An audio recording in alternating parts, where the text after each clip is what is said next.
to welcome you to this Pi Alpha Alpha Spring Career Networking event entitled Finding Your Vocation in Public Service. It's great to see some new and familiar faces in the crowd. As a department, we thoroughly enjoy holding this event every year as it allows us to invite our alumni to come to campus and share with us their meaningful and varied contributions to public service.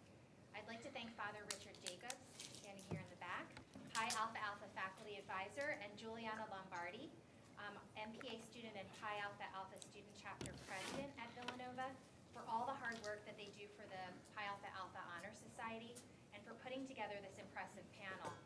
I'd also like to thank Bridget Boston, our Assistant Director, and Michelle Griffin, who's snapping photos right now, our Administrative Assistant, for helping to publicize this panel and for all the important behind-the-scenes work that they do on a regular basis.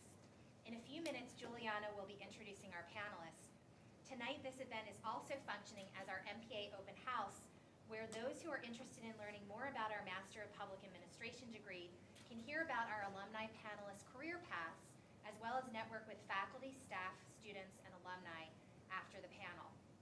The Master of Public Administration, or MPA, at Villanova, the mission of that, is to offer graduates the knowledge of values, roles, skills, and practices that will help them become competent professionals capable of ethical, intelligent, and creative leadership in public service.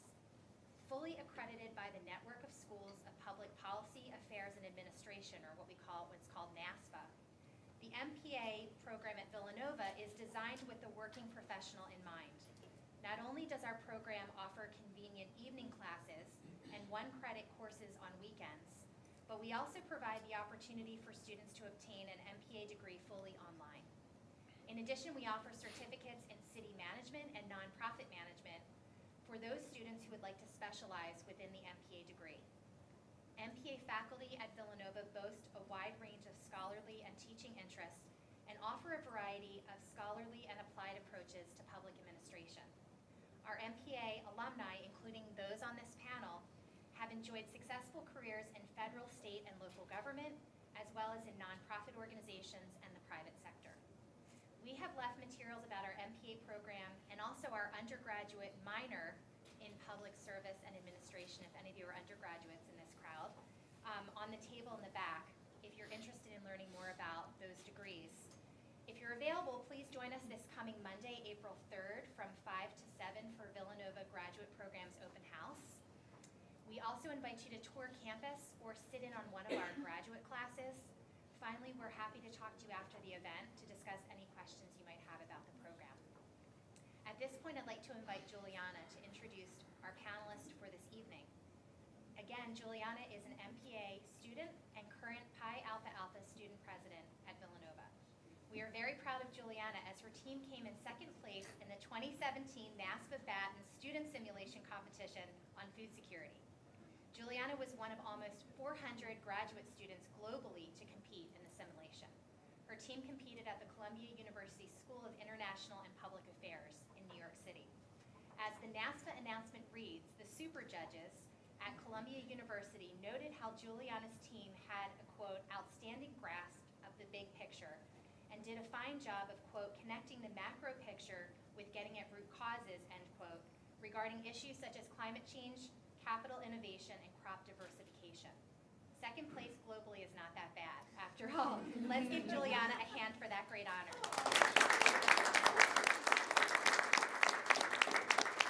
Thank you, and I'll invite Juliana to come up, and I look forward to meeting you all and hearing from our impressive alumni panelists.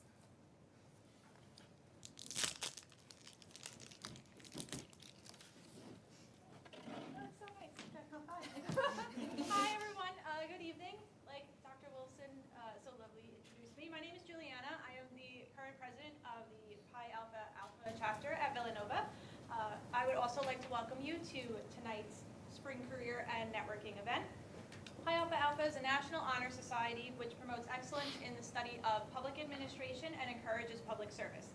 The Villanova chapter, which was chartered in 2010, hosts biannual meetings to provide educational and informational sessions for Pi Alpha Alpha members, as well as the Villanova MPA students, alumni, faculty, and university administrators.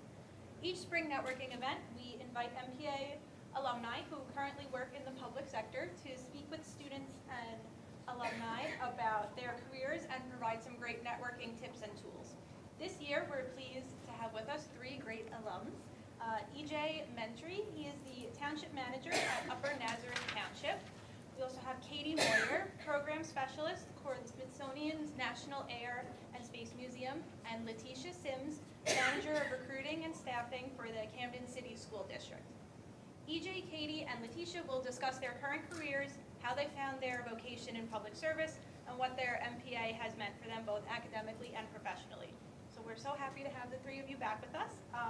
Thanks for coming back to campus, and we're eager to listen to your stories and gain insight from what you have to tell us about working in the public sector. After our panelists speak, we'll open the floor up for questions and answers, and then end our evening with some refreshments and time to chat with one another, network a little bit, if you will. So now I'll introduce our panelists. So first up, we have EJ Mentry. EJ attended Villanova for his undergraduate studies and graduated in 2011 with a degree in political science. He joined Teach for America and moved to Arkansas thereafter, where he taught physics and physical science at a public high school for 2 years. After his second year teaching, EJ worked directly for Teach for America as an advisor to new members during their summer training institute. During his time with Teach for America, EJ decided that he definitely wanted to pursue a career in public service and ended up choosing the MPA program here at Villanova. EJ began interning at Lower Gwinnett Township his first semester of graduate school and worked at the township all throughout the program. Just a few months after graduating from the MPA program with a certificate in city management, EJ landed the job as township manager in Upper Nazareth Township, where he has now been serving for over a year and a half. And lastly, EJ is recently engaged and will be returning to Villanova once more in August for his wedding.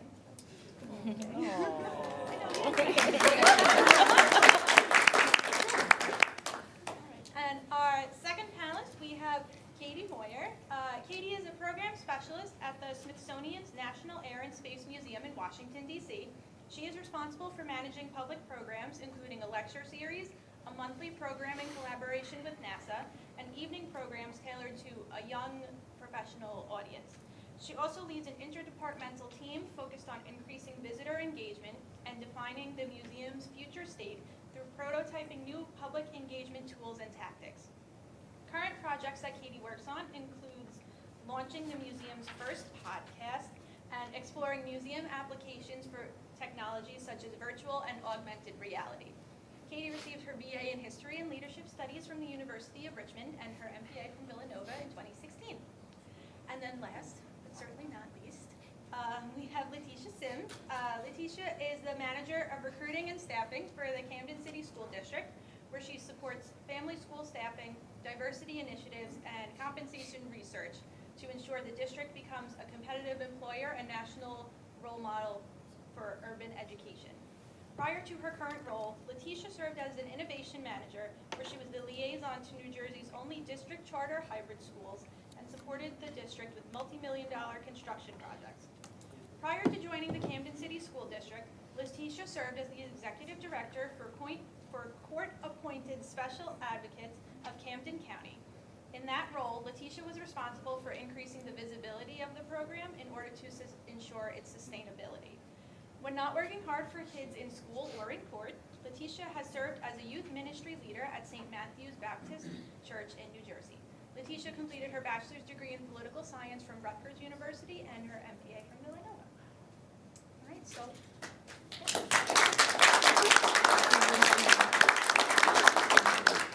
So with that being said, I will let our panelists take it away. And then, like I said, after we'll open up the floor for some Q&A. So, okay, who's starting? We'll go in increasing order of quality, so I'll start first. I do have a few notes prepared, but I've since learned that a resident of my township is a member of the MPA program, so I need to kind of change this all up. No, I'm really more looking forward to the Q&A session of tonight. Really want to know what your thoughts are and what it is that you want to learn. So I'm just going to speak for a couple minutes about how I got to where I am, why I do what I do, and maybe hopefully provide some advice or some tips along the way that can help you in your journey. So Juliana gave a pretty good synopsis of kind of my career from college to where I am. It's been a whirlwind last 5-6 years or so from when I graduated Villanova to where I am today in Upper Nazareth. My public service motivation, which is kind of I think the theme of tonight, kind of started, I think, back when I was younger in middle school or high school, involved in a lot of service organizations at my local high school, Key Club, National Honor Society, really involved in Relay for Life, things like that. And it just it seemed almost like a natural thing to be a part of the community and to work in these projects or with these organizations that do some good in the community. And at the time, I just liked the idea of helping others. That mindset kind of shifted a little bit a little later on once I got to college, and it really stuck with me much firmer, which kind of led to a career in public service, I guess. So like I said, all through high school, I was involved in some of these organizations. I also started doing some mission trips with the local church, where we would go to Tijuana. It was actually not a church that I was a member of, but my church didn't have a youth group, so I joined another one. We would go to Tijuana for a week every summer and build houses, and I did that for 4 years in a row, freshman year through senior year of high school, and then went off to college, and they invited me to come back after college to be a leader after my freshman year at Villanova, to be a leader for one of these mission trips to Tijuana. And I could speak for hours about that specific week and what that meant to me and how that really honestly changed my life. But the one thing I learned that week that, like I said, has stuck with me is this difference between the idea of helping others versus serving others, which to me is a very important distinction. When I think of serving others, I think of serving a greater good. I also think of serving with others. We built a house that week for a family who lived in a small one-room hut. There were about 9 people, and we basically built another small one-room house, which doubled, obviously, the occupancy that they had to live in. But we worked with them the entire week and learned so much from them, and that really kind of stuck with me. And at the time, I was actually studying engineering at Villanova, and so I came back for my sophomore year, basically determined that I wanted to pursue a career in public service. Wasn't really sure how that was going to shape out with an engineering degree, and then decided to stick it out for a couple more years, determined that I hated engineering. And after Thanksgiving of my junior year, I made the switch to political science. So I had an accelerated political science curriculum, but I still graduated on time, took a lot of extra classes and summer classes, but I really kind of joined political science because I, had always been interested in the government, believed in good government, and believed in the usefulness of government. And obviously there's a lot of distrust out there, and there always has been, and there probably always will be. But I truly believe that when government is at its truest and at its best, that it does a lot of good. And so I wanted to learn more about how the government functions, but also a lot of the conditions and systemic factors that have brought us to where we are today, because I kind of think that our history as a country and as a society speaks to the experiences that we're having now every day, and also, more importantly, speaks to the decisions that we should be making to better ourselves and our community. So after graduating, I knew I wanted to do public service. Didn't have any idea what I wanted to do, though. Teach for America was a perfect fit, and had a great experience for almost 2.5 years in Arkansas. And when I joined the MPA program, I actually came back with the plan to pursue a career in some sort of education administration. I thought that's where my calling was. And as Juliana said, in my first semester, I got the internship at Lower Township, and kind of never turned back after that. I kept interning there and working there all through college. It was supposed to be a 6-month internship. Ended up working there for over 2 years, and really just fell in love with local government. And a couple of the things that really spoke to me or really kind of resonated with me in local government is, one, you're working, you're in the business of people. You're working with people, you're talking to people, you're serving people every day. 2, every day is completely different. It's not an office, no matter what facet of local government you work in, there are no 2 days that are the same, where you don't walk into the office and have a regular routine. And if you try to do that, it's going to get interrupted on a daily basis, I guarantee you. And to me, that was appealing. That's a good thing. I don't want the routine. I don't want a mundane job that is just kind of repeated over and over. And then thirdly, you actually see projects from start to finish in local government. And maybe they're not the big sexy projects that, happen at the state level or the federal level. You don't get a lot of attention for it, you don't get a lot of glory for it, but you actually see something accomplished, and you see firsthand the effect that it has on the residents of the community that you are in. So I really just kind of lucked out with the job in Upper Nazareth after graduation. I applied for a number of jobs, and there were 3 or 4 different jobs where I actually made it all the way to the finalist round, where I was one of 2 finalists and didn't get the job. And all of those jobs were, assistant township manager, they were director of parks and recreation, they were some lower level jobs that I felt fit my qualification, my experience level perfectly. And then the position opened up in Upper Nazareth, and I have to thank Dr. Whelan. He actually talked me into applying for it, which I had seen the opening and thought, no way in hell am I applying for a job as a township manager. I'm not there yet. I'm not ready yet. And we had a little bit of back. Dr. Whelan was my advisor all through the MPA program, and we had a little bit of back and forth. And he just said, at the very least, you're going to get some good interview experience out of it. So, if there's one very practical thing you take away from this, at least this opening speech or these opening remarks I'm giving, is that don't shy away from applying for something just because you feel like you're not qualified. And I know that seems cliche, and you probably hear that all the time, but it really is true, and I'm kind of a perfect example of why that is true. I applied for the job feeling confident because I had done a ton of interviewing up until that point, but still feeling like it wasn't quite a perfect fit for me. But I thought this will be a good experience. It's a different community, it's a different area where I had been targeting my job search, and I'll get a good interview experience out of it at the very least. Went through 2 rounds of interviews, and been working there for the last 1.5 years now, and every day keeps getting better and better. And one little tidbit that I want to share with you, because I just had this conversation with my staff about a week ago, and it really kind of blew my mind how big of a deal this was to them.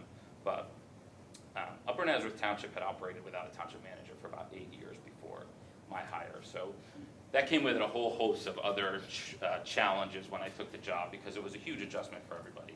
But the office staff really was a driving force behind my hire. They really had been working on the board for, I think, a number of years, trying to stress to them the need for a township manager. And I remember after I got hired, after I got the job and started, a couple of my supervisors told me that the staff played a big role in me being hired, and that they specifically gave them some positive feedback on me, which I found surprising, because when I first went for the interviews, I had very little interaction with the staff. Walked in the township building, checked in for the interviews, waited out in the hallway, talked to them for a couple minutes, and that was it. And so actually just a week ago, I had a conversation with my staff, and it came up, and I have an excellent staff, and I have a wonderful relationship with them. And I said, what was it that you said to the board? And they said, well, you were friendly. And I was like, what? They said, well, all the other applicants, they came in, they spoke to us, they greeted us, they were very professional, including you. They said, but you were friendly. You were nice. You seemed like you wanted to be here, and that, to us, made the difference. And so that, like I said, that kind of boggled my mind that was potentially a determining factor, but I think it just goes to show that when you're working in the public sector, you are in the business of people, and you need to treat people well, and you need to treat people with respect, and it'll pay off. So I think I've gone long enough for the beginning, so I will turn it over to the next panelist. Thank you very much.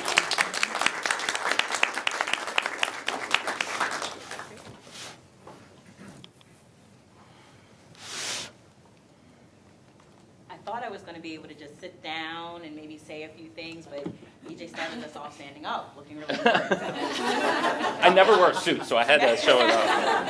So I've got to keep it up. First, thank you so much, Juliana, for the invitation. Thank you so much to the MPA program for inviting me this evening. I greatly appreciate it, and am humbled by the opportunity to come and serve in this capacity. So just a little bit quickly, a little bit that my bio didn't share about who I am and kind of how I got here.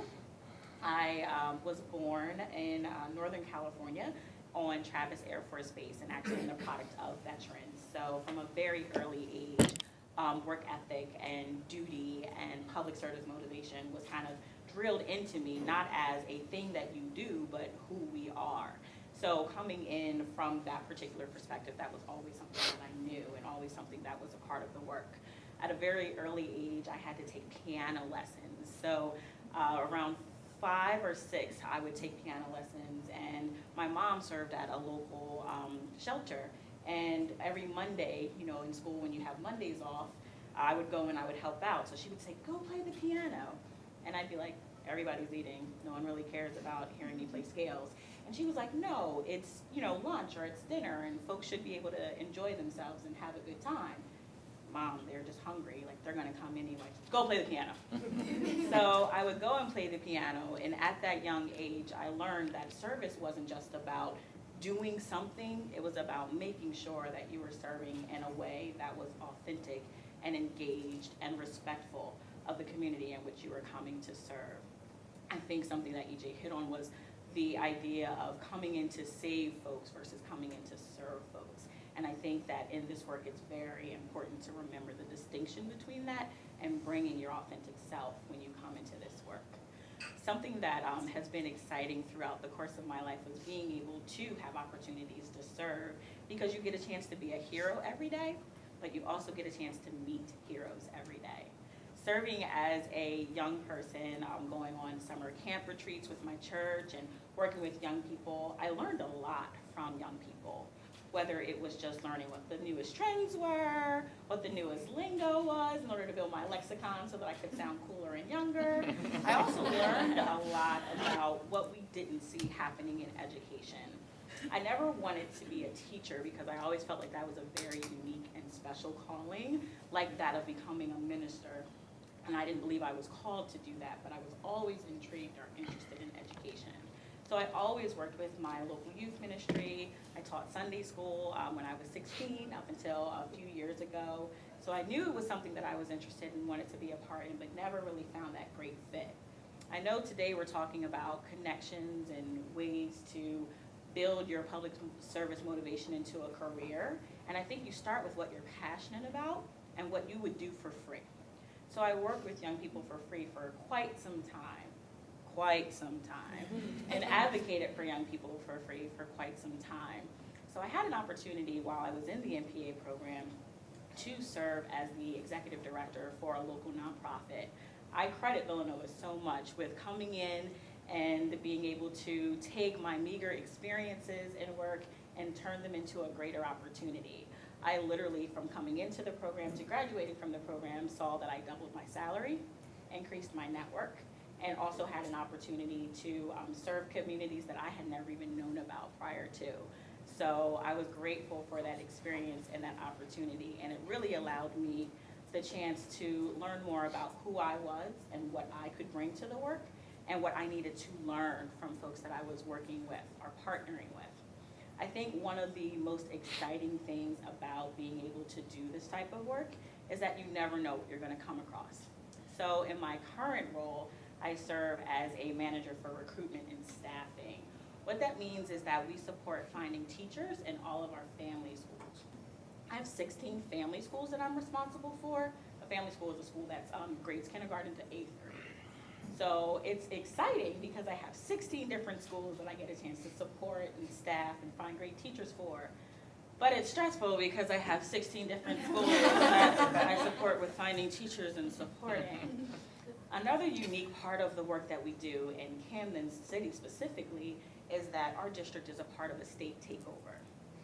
In that particular state takeover, that means there's a lot of different things that happen. We have a state-appointed superintendent. The governor comes down often and is involved in the work that we do. And we don't have the same, I guess we have more flexibility because we're a state takeover district, but we don't have the same type of resources because we're a state takeover district. So you're learning more and more to do more with less. And I think that was where org theory came in very helpful for me in my time here at the district, because you can't fire people, you're not getting any more money, how are you going to make change? And it's been very interesting seeing how you can actually make that happen every single day. And one way that comes to our diversity initiative. I think 1 in 33 young people grow up without having a Black male educator in the classroom, which for me I thought was kind of interesting. I never heard that statistic before. And then I started thinking about my kindergarten teacher, first grade teacher, second. It literally took me to 11th grade my 11th grade gym teacher was an African American male. And seeing that lack of diversity in the classroom is something that, for all of us, actually impacts our ability to understand and appreciate differences across a variety of different people. So being able to work in that field and being able to find ways to get folks excited about education and get folks excited about finding great educators has been one of the great joys of my time in this particular role. I think that in order to do the work that we do well, we have to be authentic in the work that we do. So you have to bring your holistic self into the job. I think sometimes we think we go in, we wear a suit, we have the correct lexicon, we make sure we have the correct executive presence, and that's all that we need to do the work. But I think that bringing in talent and skill and passion is imperative in order to be successful in what it is that you do. I get a paycheck on the 15th and 30th, whether or not I show up. That's going to happen. But will the students in the city of Camden get a quality education if I don't bring my best self? Will staff in the city of Camden get their best work experience if I don't bring my authenticity into the conversation? And sometimes there's that push and pull of education, of finding what you have to do legally, what's right legally, and where sometimes you push your elected officials and you push other folks that are public servants to make sure that they really are serving the public. So I'm going to stop talking because I am a talker. And I'm here for additional questions after we hear from Katie.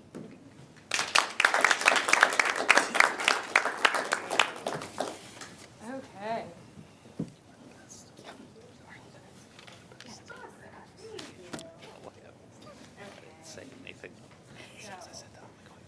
I'm so impressed with the first two speakers. I don't know if I can live up to this going third, but hello everyone, my name is Katie Moyer. I work at the National Air and Space Museum in Washington, D.C. I did include some pictures just because I think it's better to look at that than look at me.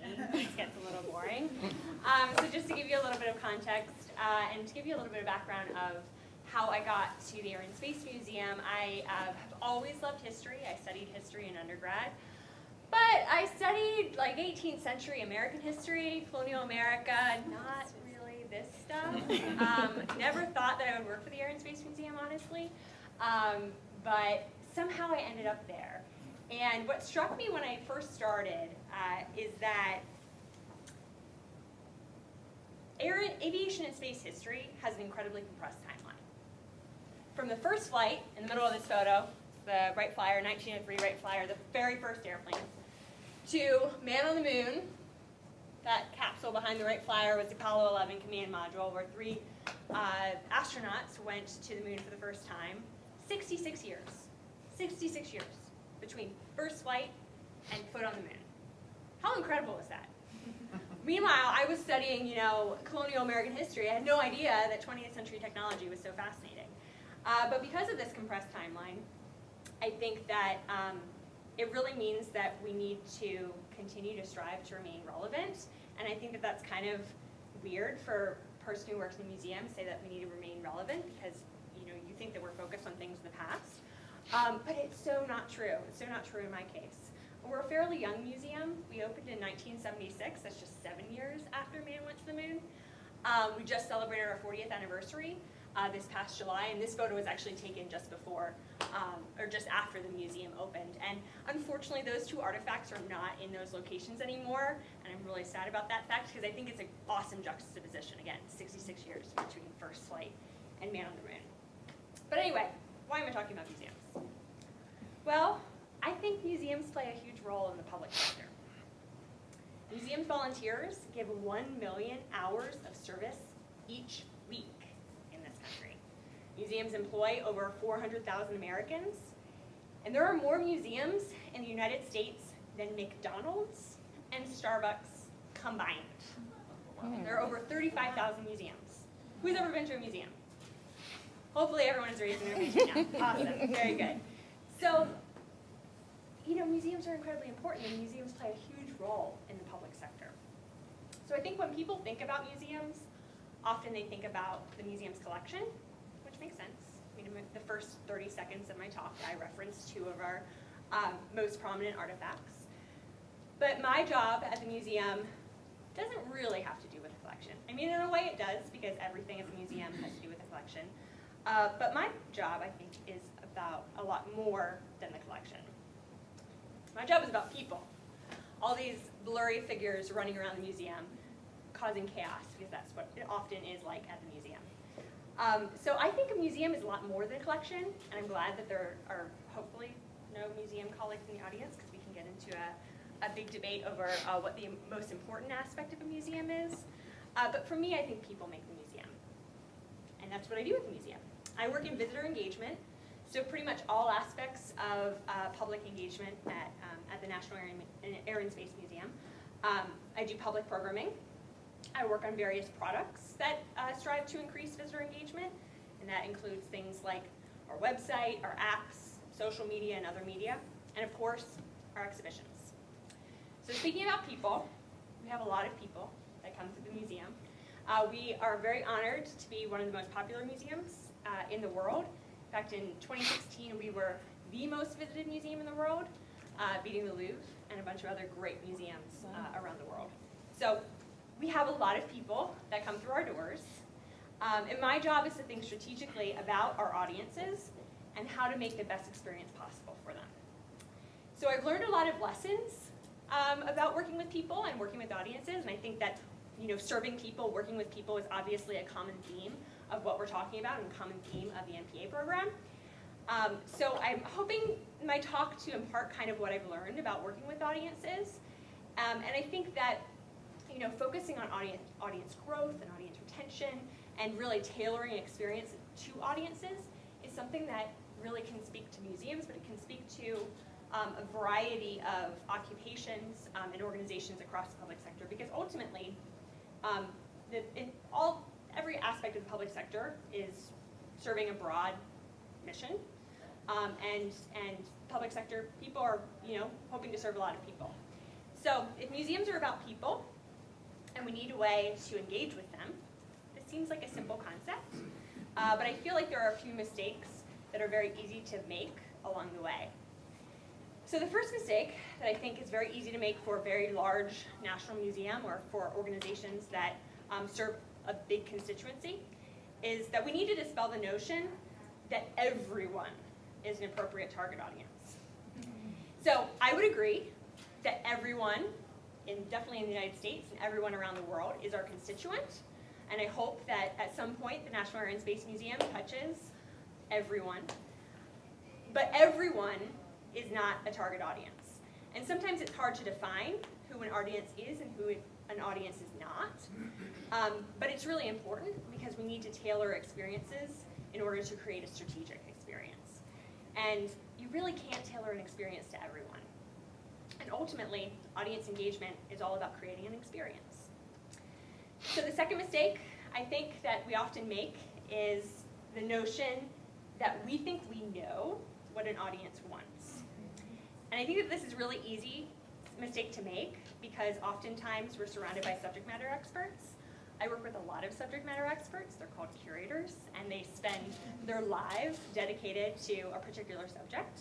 And in other, public sector organizations and nonprofits, a global health nonprofit, obviously a lot of subject matter experts who have studied the industry and studied the field and know a lot about what they're talking about. But they're not always the visitor, they're not always the person that's receiving that knowledge. And I think that an easy way to just solve this is to ask the visitor, what do you want? How can I serve you? What do you need? It seems like an easy concept, but you'll be surprised how often it's overlooked, and I'm guilty of it, the museum's guilty of it. We do not survey our visitors as much as we should, but it's really something to keep in mind. Another trap that sometimes we fall victim to is thinking that engagement is synonymous with employing whatever new fancy technology is available. Not necessarily. Guess what? Technology in museums is not new. Technology in museums has been around forever. This is really small, but I love this article. It's from a science journal in the 1930s. And it's about animatronic birds that were introduced to a museum. And one of the best quotes is, Birds and beasts mounted in museum cases can now perform for visitors, flying and leaping, singing and calling in their natural voices, just as you would see and hear them in the woods. So immersive exhibits, not a new concept, been around for years. Another thing that's not a new concept are audio guides. Audio guides were first implemented in the 1950s. This is actually a picture from a museum in Amsterdam in 1952. And the crazy thing is, first of all, I think that they look like first-generation iPods, which is kind of funny. But they look very similar to audio guides that you'll find in museums today. Not a new concept. So implementing a technology, rolling out a new app, just to say, we have an app, is not necessarily serving your constituents. It's not necessarily being tailored to an audience. So a final word of warning. Even if you define an audience, you say, we want to reach millennials, it doesn't necessarily mean that you have the power to actually capture that audience effectively. So something that you need to think about.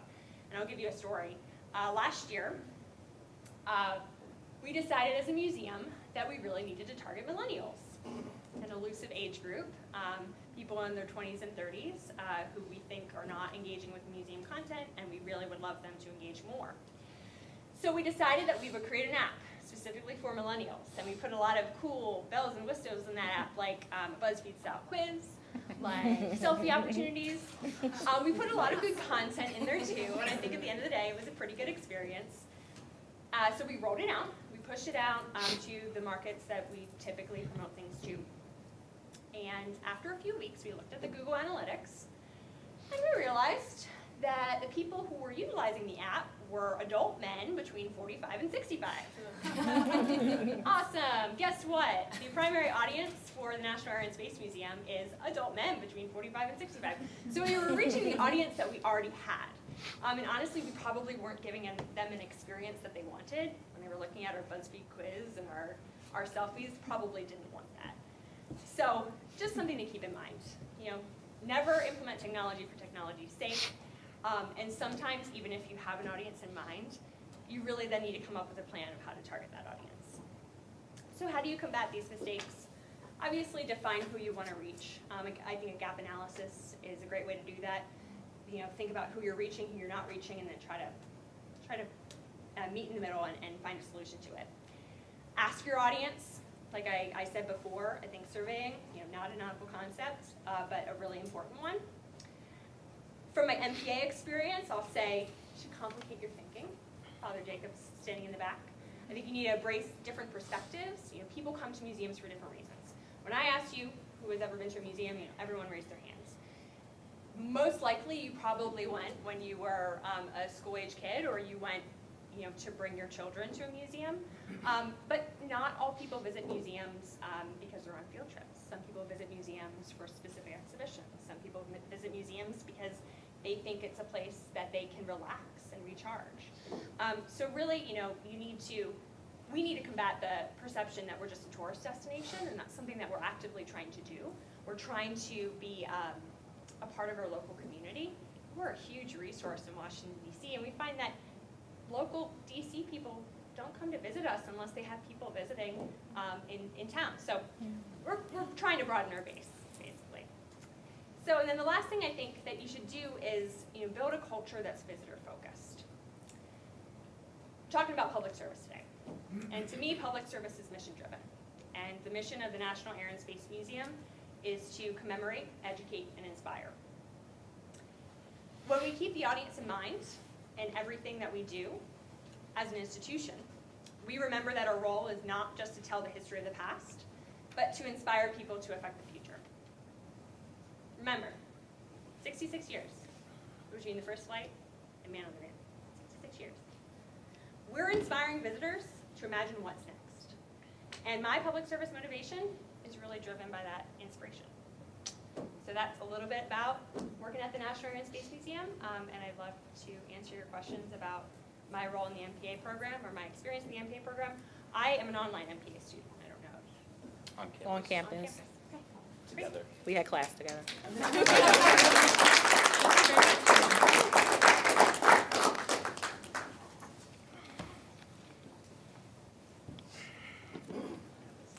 Great, thank you.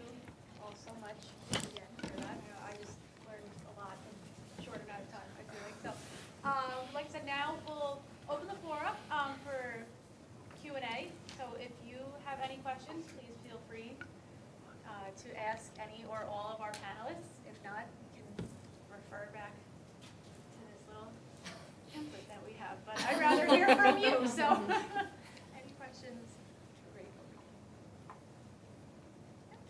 I always like to ask questions. So I'd like you to talk a little bit about your peers while you were going through the program and to what extent you've continued to stay in touch with some of them. Have they become part of your professional network as much as your friendship network? Well, I went through the program with her, so this is awesome. Well, one thing that I think is great about this program is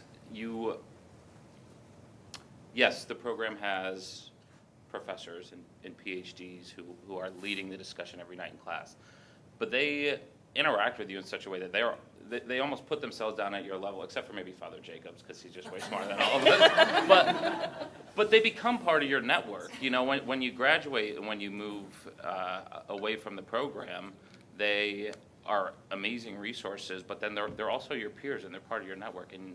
And on the flip side of that, probably my favorite thing about the program is that you learn probably just as much, if not more, from your fellow classmates as you do from the professors within the program. So, and then just I guess to actually answer your question, because I don't think either of those comments answered your real question, but I made two of my best friends in this program. Many of you know Chris Mariletti. I mean, him and I were friends before the program started, but we remain very good friends to this day. And we bounce ideas off each other from time to time, usually about our personal lives, but also he's working on Capitol Hill, so he's kind of my inside line to what's going on, which is very exciting now. I have peers in the audience, which is exciting. And a few weeks ago now, a few of us went down to DC to cheer on Nova in a game, and we won. I think it's because we went down there to cheer on Nova. Yes, Kamira had on the lucky shirt. But I think that your peers in the classroom, like EJ said, you learn so much from each other. And they also become your best go-to for, I would like to say, unprofessional professional counseling.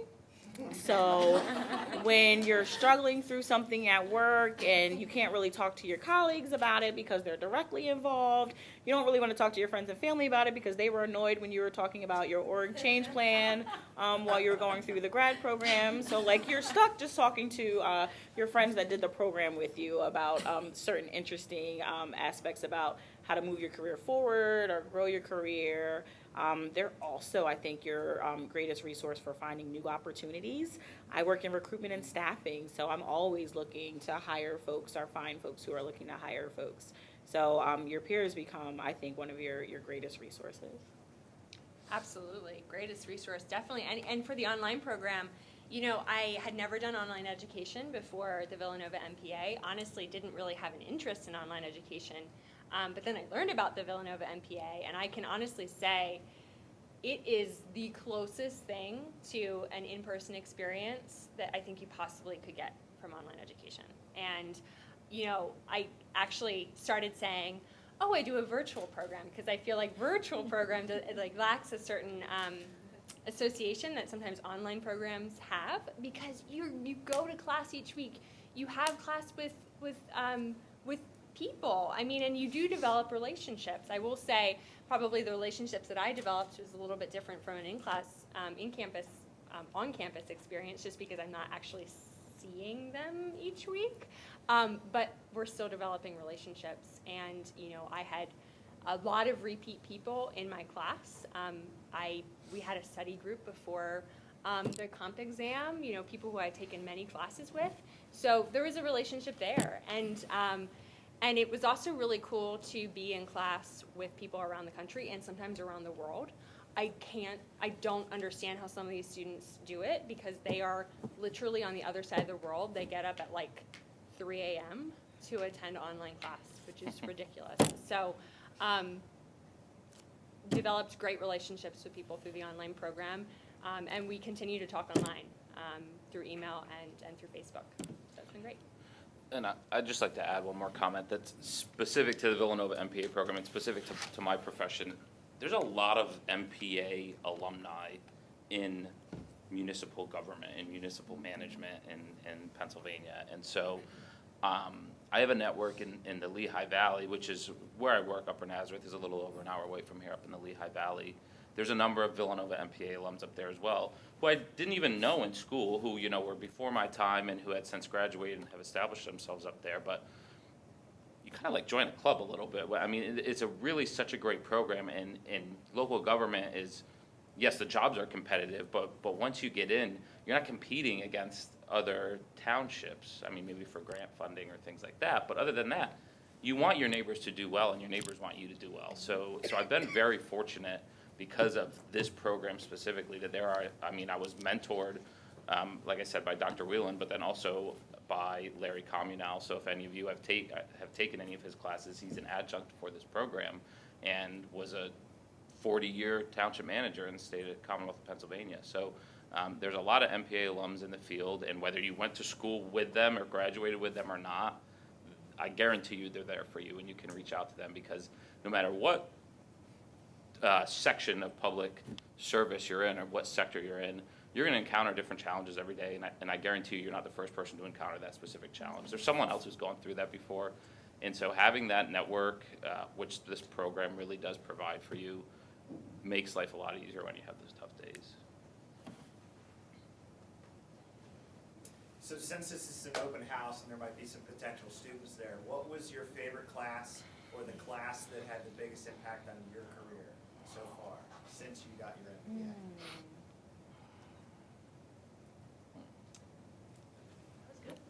So those are two different questions.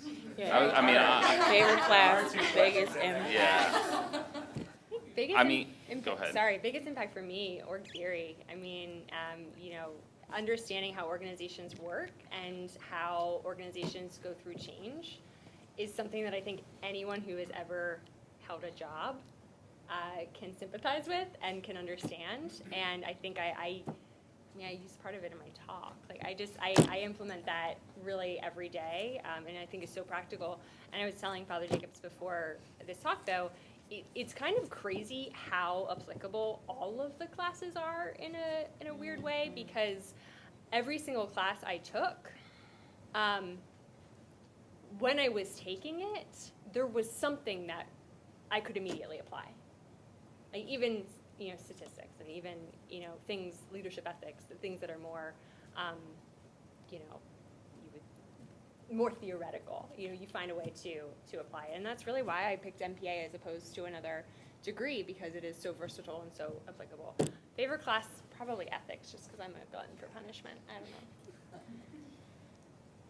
I think favorite class would probably be my nonprofit class. I came in wanting to do the nonprofit track, so that was very exciting to be able to support a local organization and work with them.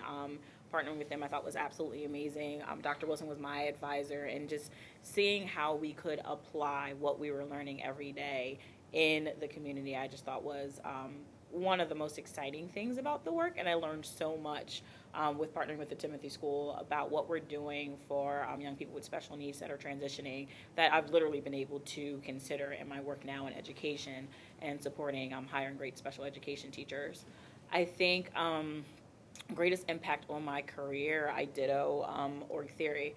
I think that was even now, like I think about going through my closet and looking through like my notebooks. Like I had like one day at work where I was like, I can't do this. Where's my change plan? Like something's got to get better. Like where is it at? And I think like being able to see that this wasn't just something you did and never looked at again, but being able to go back to that. I had Dr. Miltenberger for personnel management and working in HR. I said one day, we should have a talent toolkit. And one of my colleagues was like, I think that's amazing. And I was like, ha. Like, and it seemed like it was such an easy thing to think of, because that was something that we had put together and we had worked on. I think, to Katie's point, every single class that I took, I can give you an example of how what I've learned has shown up at work. Even if it was some of the smaller classes that I took over the summertime, like creating a performance measurement matrix and sharing that with colleagues. People are like, oh, that's amazing. Did you create that by yourself? And I have to look at them twice before I answer that and say, no, it's something I picked up when I was in grad school.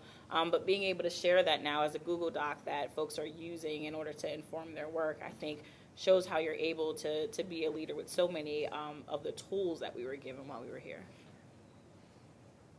I think my answers to those questions could differ based on the day, or certainly the time of year. But favorite class, actually, I love the urban politics and government class, which Christine taught. The subject matter, and I'm going to make myself sound a little bit like a nerd right now, but the readings for that class were actually really awesome. Place Matters was like one of the best books I've ever read. So I have like the books from that class prominently on my bookshelf at home. But then I have like the financial management book and the organization theory book in my desk right at work. You know, like they're readily available. So in terms of most useful, like in the fall, financial management without a doubt, because that's budget season for us. And when I started my job in August, and so within a month on the job, I had to start working on the budget for the next year, and then I also had to start or finish negotiating a police contract. So the labor negotiations, one credit class really came in handy. But right now, I'm actually going to echo my fellow panelists, organization theory, for sure. We're going through some big changes with the township staff, specifically with our police department. We just appointed a new police chief about a little over a month ago, when the police chief who had been with the township for 40 years retired. And so we're going through a major organizational change within the department, and it's really a culture change, and it's going to take a while. It doesn't change overnight because there's a culture that was embedded there for many, many years, and not going to say whether it was right or wrong, but we're trying to change it and move the department in a different direction. So it's a challenge, but that class really provides you with a lot of the skills to deal with things like that.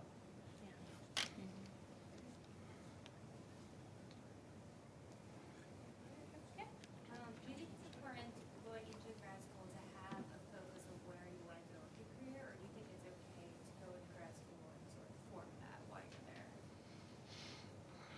Makes sense. I still don't have a focus. So.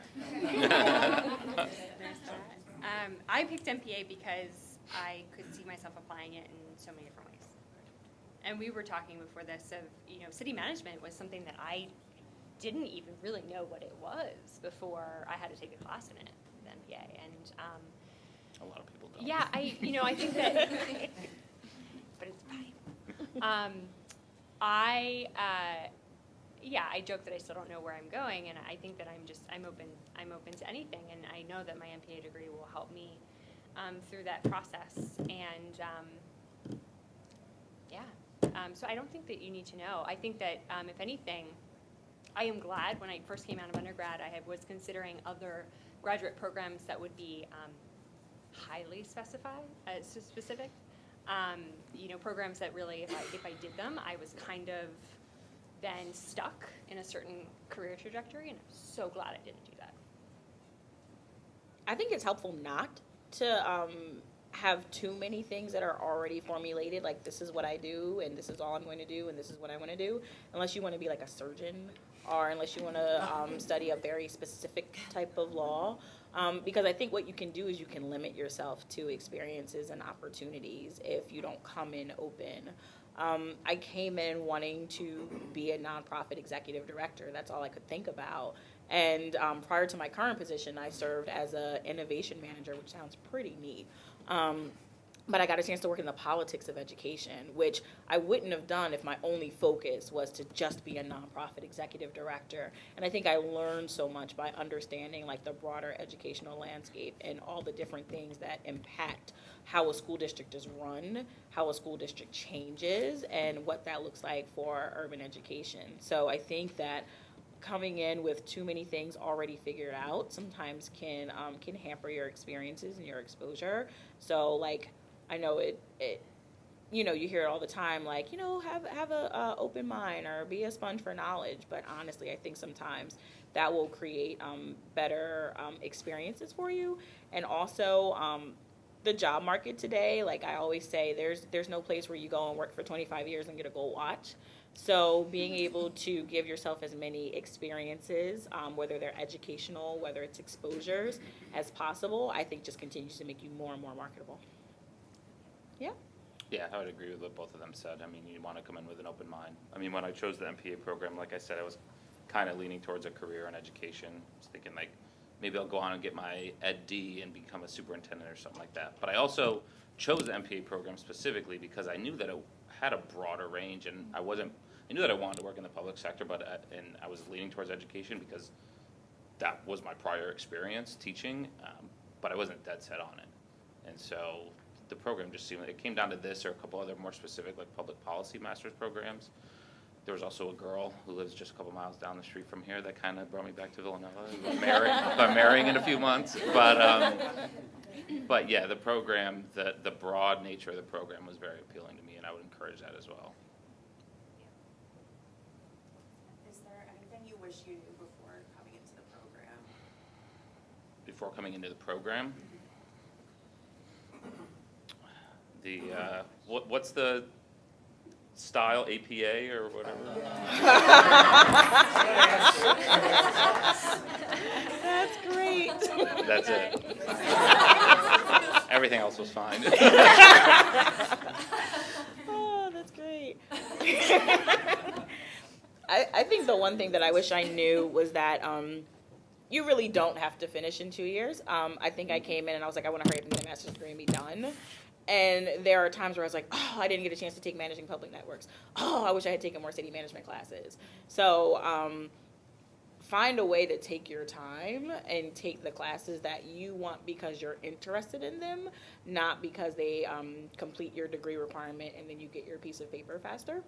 Really find ways to embrace all of the education and opportunities that are here for you, because there's so much that you get a chance to learn, and there's so many different things that I'm like, oh, I wish I'd stayed a little bit longer and get a little bit more. Yeah, I echo that. I mean, it goes by so quickly, and you know, it's very overwhelming when you first start and you think, oh gosh, how many credits do I have to take? It goes by too quickly. I'm a year out and I'm missing it so much. No more education right now, but I miss it. Yeah. Well, first of all, I wanted to thank all the panelists and what EJ said about public service when he was growing up, kind of being, part of who he was. Really, was really touched by that. The question I had is, so two of you went to the MPA program on campus, and then Katie did the online route. So I'm an online student right now, and I'm wondering, and this is for all of you, what kind of things did you do, or looking back on your experience, what kinds of things would you recommend for someone going through the program to help them make the most out of their experience?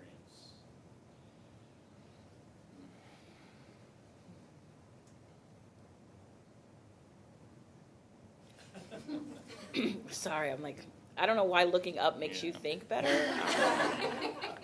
but it definitely does. I think one of the things I would say would be helpful would be finding out what Villanova has. So whether it's the libraries, whether it's the network, whether it's different faculty and the work that they're doing, and that you can do on campus or online. Being able to really see what being a part of Nova Nation, like, you get a chance to take and apply to your goals, your career, and what it is that you're looking to do. There are things that, for me, like not even being in the classroom, were helpful in being able to understand different opportunities. I was looking for a position and just emailing like my peers and my professors and saying, what about this? Or I had gotten a new job as a nonprofit executive director, and Dr. Wilson said, oh, I know someone that's working in Camden, you should connect with that person.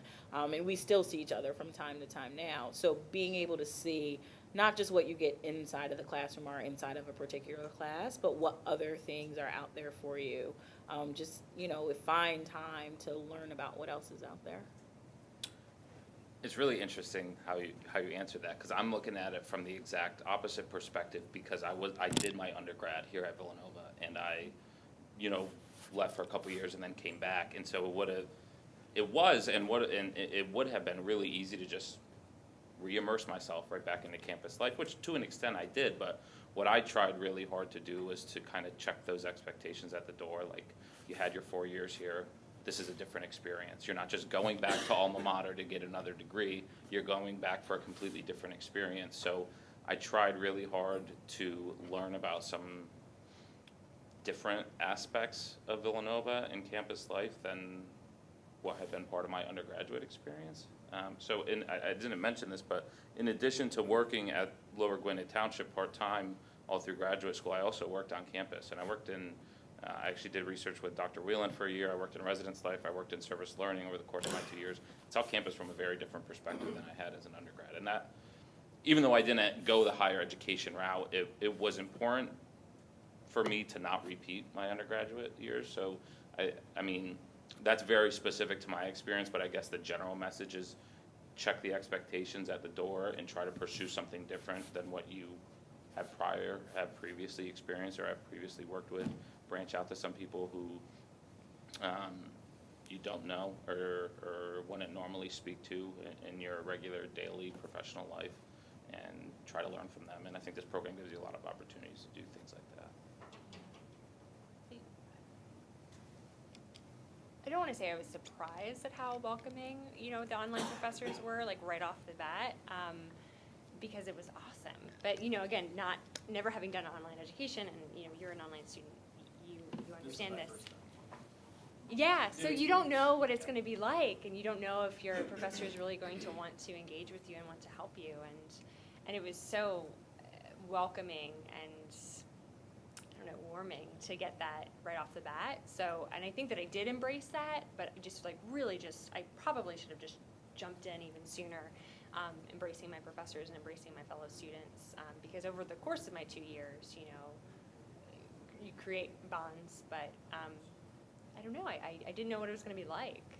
So to any prospective online student, just jump in. They're there to help you, and they want to help you, which is just so awesome.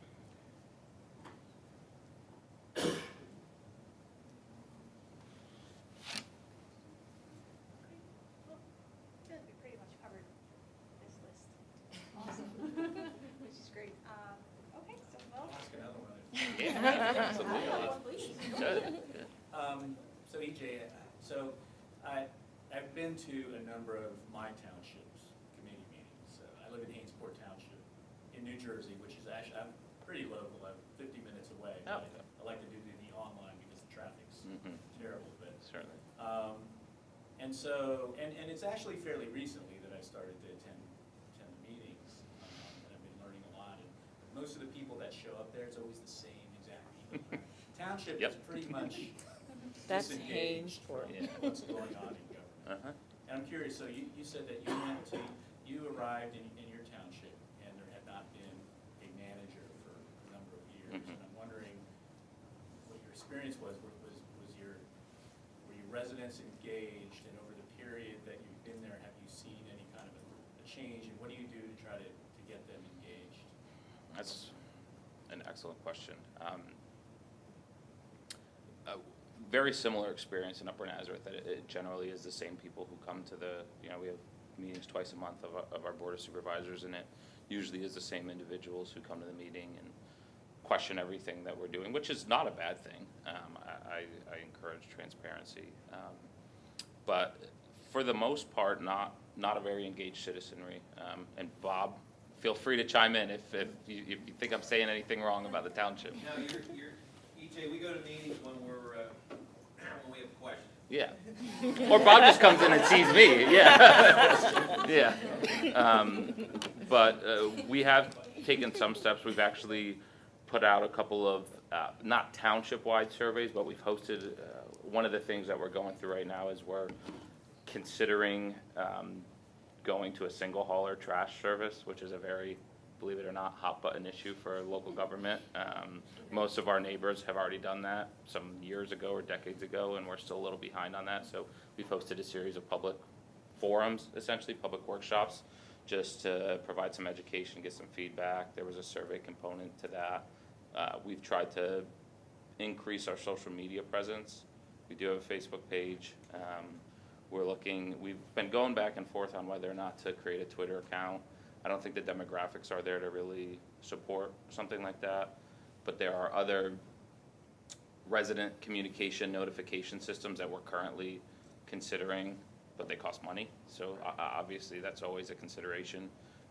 We're increasing, we completely redid the Township website about 10 months ago, so that was a project that myself and the Township Secretary worked on, and so we're using that a lot more, and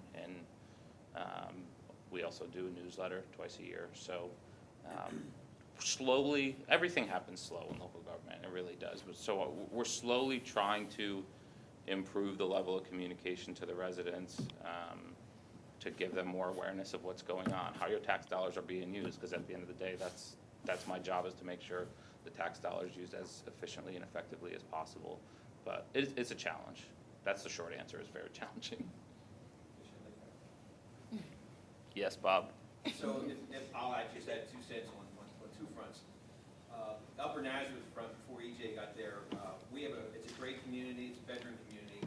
But before EJ's arrival, there was dysfunction at the township level. His presence and his management ability has just calmed that down, and it's the first time we had a professional manager ever. Before that, there was infighting insofar as whether they wanted to spend the money for a manager, and he's done just a fabulous job. But the less people that go to a meeting, a local meeting, the organization's doing a good job, because the residents are busy working, paying mortgages just like you, and raising kids, and they just expect their local officials to do it sort of like what we should expect from Congress or maybe our state representatives, just go and represent us. So when that's happening, and it does happen in Upper Nazareth, it's a well-run machine. So we're definitely on the upswing in Upper Nazareth because of EJ's professionalism. While I'm just speaking, I got to say, I'm from a different perspective.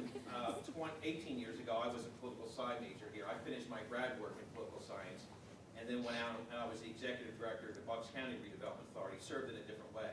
So two tours of duty in the military. Retired, and I've taken a job. I enjoy public service, and I find myself in a borough in Schuylkill County. I missed Villanova. I missed the experience. And when I was here, and MPA wasn't the program. They built some of these buildings where I studied. I don't think that building. We were. Where were we? Oh, Talentine? Yes. Talentine. Right? So yes, we are, and it's just fabulous. But I'm here because I missed it, and it's a wonderful program. Not only that, but the professional toolbox, the information, the esteem, the experience that you will gain just spending time with Father Jacobs will stay with you the rest of your life. All 3 of them are. It's fabulous. So I will just say, I have to say about my township manager, he's the best thing that's happened in our community. And I drive an hour and a half from Schuylkill County to come here 2 times, Monday and Tuesday. And then if I come from home, it's about an hour and 20 minutes because of this place. It's just fabulous. Thanks, Bob. Is that for Father Jacobs? For Ben. All right, well, that was a super great note to end things on. All right, well, thank you all so much for coming out tonight to this event. Special thank you again to our wonderful panelists for coming here, telling us your story, and for your commitment to public service in general. So, yeah, thank you so much. Feel free to stick around. We have some refreshments in the back. I think we'll all be kind of hanging around for a little bit, so you get the opportunity to chat with one another and ask any further questions. Have a great night. Thank you.